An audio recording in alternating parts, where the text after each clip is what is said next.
Hey guys, it's Brennan the Paleo Dude here with another video at a different Walmart this time, one that's quite far out from where I live, and it's got the usual attack pack figures and an old one, the Herrerasaurus, the Iguanodon or Herrerasaurus looking guy, a bunch of Proceratosaurus, tons in stock, loads of albertosaurus, some of the new battle damage Rex, and tons of Captivz eggs.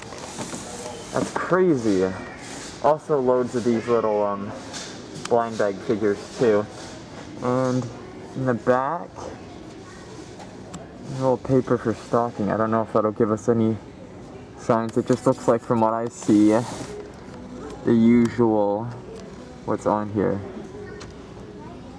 There's these spinosaurus on there. Let's see if we can see anything. Yeah, hard to see. Anyways, yeah, so I might pick up some of these eggs while I'm here, and hopefully one of them is that gold blue. Okay, hope you guys enjoyed, and I'll see you all in the next video. Bye-bye.